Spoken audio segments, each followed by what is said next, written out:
Neng, Hello po. willing ka bang sampa ng kaso si Michael? Hindi po. Sabi po ng mga magulang ko, tanggap na daw po siya. Sasama ka lang naman sa kanya, mas mabuti na lang mag-foreigner ka para ano. Nay naman, tayo naman. Hindi po natin pwedeng sabihin sa foreigner ka na lang kaysa dyan kay Michael. Sorry, Nay, mali yung mga pananaw na. Pwede nga po natin silang kasuhan ng tinatawag nating white slave trade, no? Any person who gains from the prostitution of any female can actually be liable for itong tinatawag nating white slave trade. Dito po yung parents niya po. So, yung anak niyo po ay grade 8 at sumama dito sa boyfriend niya na 46? 46 po. Paano niyo po nakilala to? Sa Facebook po niya. Na-meet niyo na po ito? Opo. Itong Michael Gacho. So, yan po yun. Naka-face-to-face niyo na siya. Siya po yan. Ilang beses niyo na po na-meet itong lalaking to? Tay. Actually po, sir, tumira po kami sa kanila isang bandel na walan po kami ng bahay. Tumira kayo dito kay lalaki. Opo, tapos pinalis po kami dahil nakikialam po ako sa anak ko. So, ibig sabihin, kinonsinti niyo po. Hindi po. Ayaw po namin Gusto pero namin po. wala po kaming magawa. Kasi Gusto wala namin po siya kaming bawiin pera. sa kanya. So, tumira kayo ng isang buwan Opo, kasi wala sa po. kanya, Opo. kasama yung anak niyo. Una po siyang umalis sa amin. Hinabol lang namin siya. Hinabol niyo siya doon sa bahay Opo. nitong lalaki. Opo. Hanggang sa tumira kayo doon kay lalaki, Opo, kasama yung anak kasi, niyo. opo. Ba't di ka nagsumbong sa pulis? Nung una po nalaman namin, nagsabi po kami pero wala pong nangyari kasi wala po kaming pera. Nung umalis silang dalawa, saka kayo magsusumbong ngayon. Sorry tayo na, mali po yun. Dapat sa umpisa pa lamang nung nakita nyo na itong si lalaki ay ginawang kasintahan yung anak nyo napakaminor de edad. Sana nagsumbong agad kayo sa pulis, nagsumbong kayo sa amin. Yari ito, kulong to.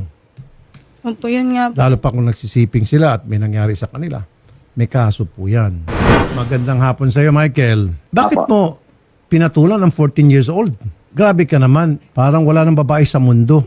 May gatas pa sa bibig to. Itong bata, grade 8. Alam mo ba na may kaso ka dyan? Katapat? Apo. Michael, sir. Apo.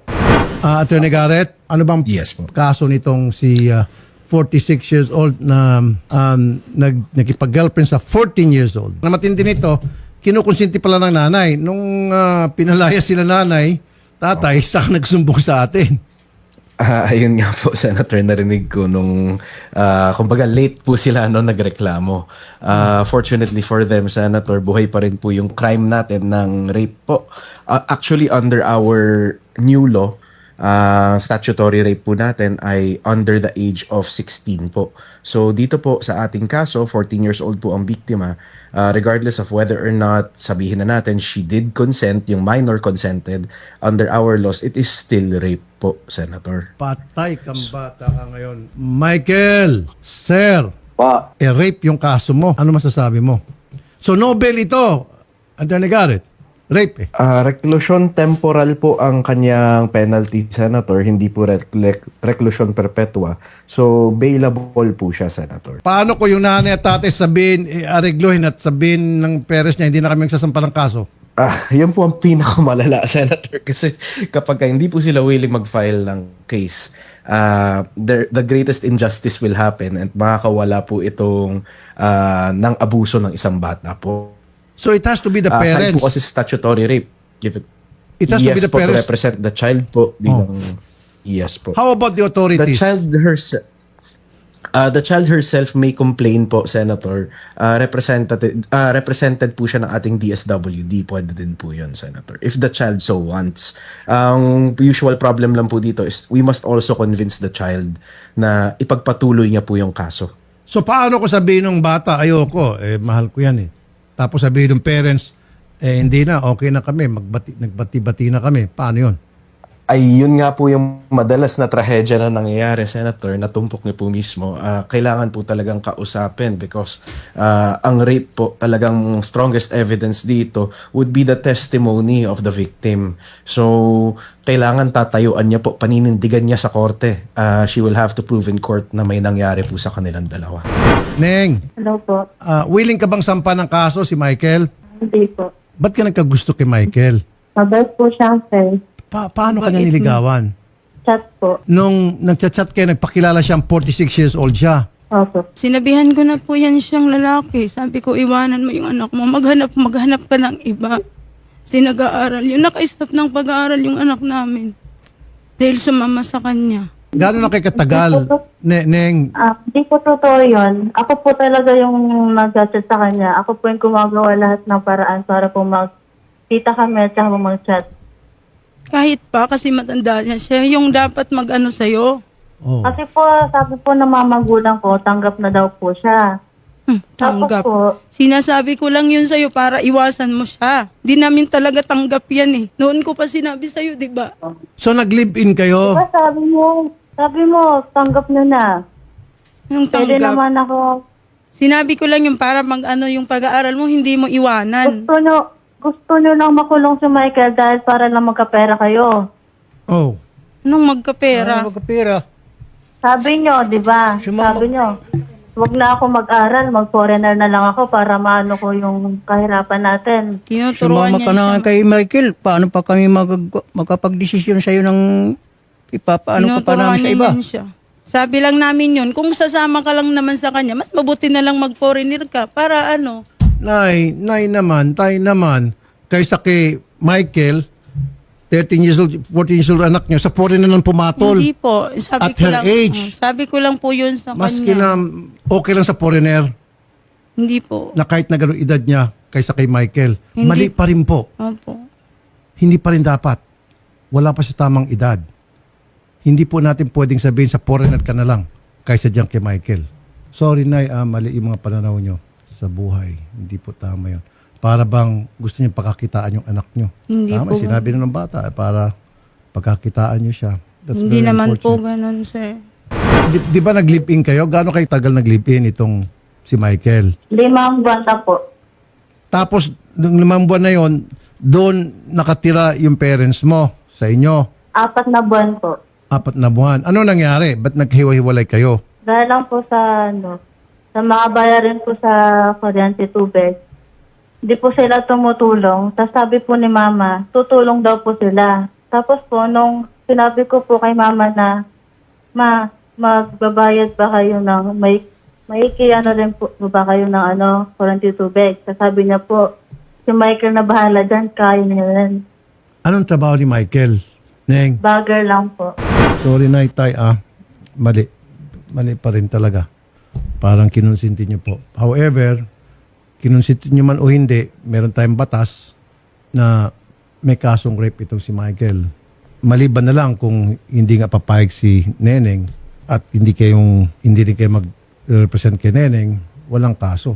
Alam mo ba, Neng, na may batas tayo na dahil minor de edad ka, below 16 ka, 14 years old at that, may kasong statutory rape si Michael. Ganito na lang, Neng, layuan mo muna siya. Pwede? Sige po. Attorney Garrett, Yes po, Sen. pwede natin Maybe I pilitin can- to the PNP na ilayo itong Michael at saka itong si Neneng. Sen, maybe I can suggest something po, no? Kasi kung hindi po tatayuan ng bata, yung parents mukhang interested naman. Baka po sapat po kasi if we file, anyone can file, to be clear po, Senator, no? Anyone can file the case naman po with the prosecutor's office in order to get probable cause.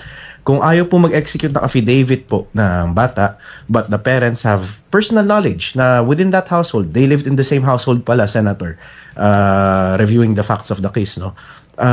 May knowledge sila na may nangyayari. They can file the case, sabihin nila they have personal knowledge na may nangyayari between this 14-year-old and a person na matanda to get probable cause po na may rape na nangyari para po makakuha tayo ng warrant. If he is arrested under a warrant, then there is no other option than na maghiwalay sila bilang yung lalaki po ay nasa kulungan.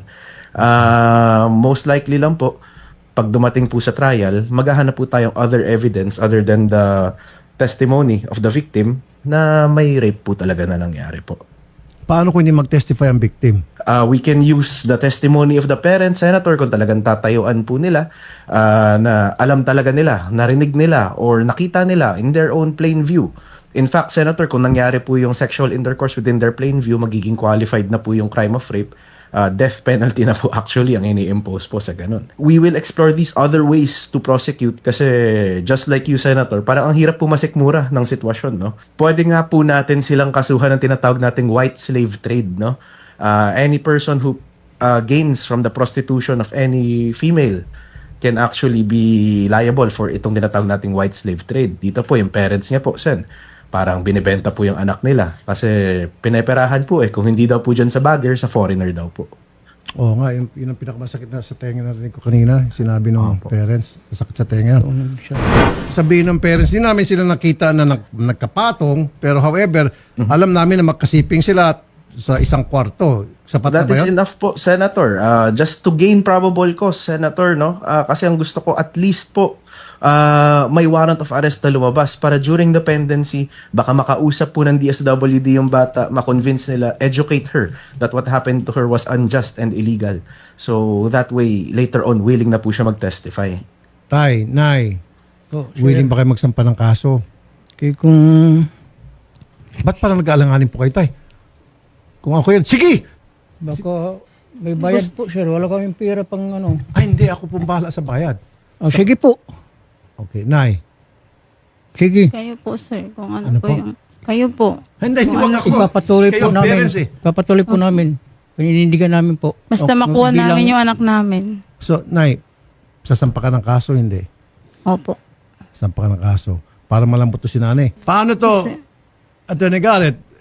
Baka bandang huli atas si nanay, tatay, for whatever reason. Sayang. Ako po, nga sir, hindi ako yung atras po. pinakamahirap na situation sa harap natin, Senator. No? The crime is very clear. We all know it happened. The Philippines know it happened.